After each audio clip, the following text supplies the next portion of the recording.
जय हिंद दोस्तों, कैसे सारे लोग बढ़िया होगी। ऐसी जगह एकेडमी में आपका स्वागत है। अगर आप इंडियन नेवी एमआर का पेपर का तैयारी कर रहे हो तो आप इसको अच्छे से तैयार कर लेना। यहाँ से आपका एक नंबर फिक्स है, ठीक है। आज बात करने वाले हैं, टॉपिक है आपका बंदरगाह, ठीक है। बंदरगाह से आपका एक नंबर फिक्स है।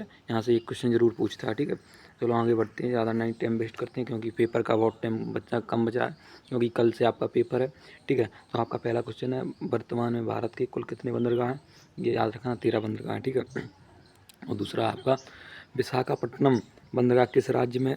आंध्र प्रदेश में है, ठीक है। ये आपको सब अच्छे से तैयार कर लेना, यहाँ से आपका एक नंबर फिक्स हो जाएगा, ठीक है। और दूसरी की बात कर लेते हैं, किस बंदरगाह में मालसबतन नहीं है, ठीक है।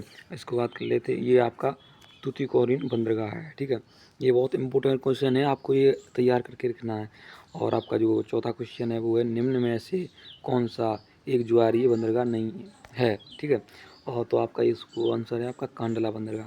ये देखो कांडला बंदरगाह है आपका, ये गुजरात में स्थित है, ठीक है। ये प्राकृतिक बंदरगाह है, ठीक है। ये कौन पूछ लिया जाए, गुजरात के किस जिले में कांडला बंदरगाह स्थित है? ये कच्छ जिले में स्थित है, ठीक है। कौन से जिले में? कच्छ जिले में स्थित है, ठीक है। और पूछ लिया जाए कि पारादीप बंदरगाह किस राज्य में है, तो आपका पारादीप बंदरगाह उड़ीसा में है, ठीक है। आपको याद रखना, उड़ीसा में पारा बंदरगाह स्थित है। और आपको दूसरे टॉपिक बात कर ले, इसके आपका क्वेश्चन है छठवां, कोचीन बंदरगाह कहाँ पर है, ठीक है। ये आपका जो कोचीन बंदरगाह है, ये आपका कोचीन बंदरगाह केरल में पड़ेगा, ठीक है। ये आपको बहुत अच्छे से तैयार करके ले आना, क्योंकि आपका कल जो पेपर है एमआर का, तो आपका यहाँ से एक नंबर फिक्स होने वाला है, ठीक है। आप अच्छे से तैयार करके जाएँ, ठीक है। और दूसरा आपका जो क्वेश्चन है, देश का सबसे गहरा बंदरगाह कौन सा है? ये आपका क्वेश्चन आना ही आना है, ठीक है। ये क्लियर है, आपका क्वेश्चन आएगा।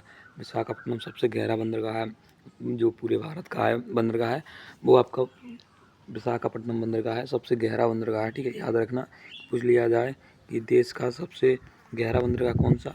विशाखापट्टनम, ठीक है। आगे बढ़ते हैं 8वें क्वेश्चन पर। आपका देश का सबसे पुराना कृत्रिम बंदरगाह कौन है? तो आपका चेन्नई बंदरगाह है, ठीक है। याद रखना, इसमें आपका ये क्वेश्चन, इसमें थे 1 2, ये क्वेश्चन बहुत इंपॉर्टेंट है, इसको आप अच्छे से तैयार कर लेना, ठीक है। और आगे बढ़ते हैं, आपका और 9वां क्वेश्चन है आपका, पूछ लिया जाए नावा सेवा बंदरगाह कहाँ पर है?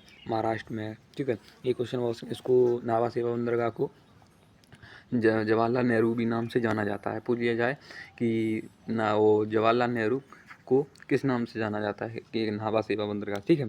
और पूछा जाएगा कि नावा सेवा बंदरगाह किस नाम से जाना जाता है, तो जवाहरलाल नेहरू नाम से जाना जाता है, ठीक है। और आपका जो लास्ट क्वेश्चन है आज का, वो है भारत का सबसे नया बंदरगाह कौन सा है? पोर्ट ब्लेयर बंदरगाह है, ठीक है। ये आपके 10 क्वेश्चन हो चुके हैं, ठीक है। अब ये बंदरगाह क्वेश्चन थे, अगर आप इसको पूरे से अच्छे से तैयार कर लोगे तो यहाँ से आपका एक नंबर फिक्स हो जाएगा, ठीक है। और चलो, जय हिंद। और मेरे चैनल को सब्सक्राइब कर लेना, लाइक करना, कमेंट करना, शेयर भी कर देना। चलिए, जय हिंद।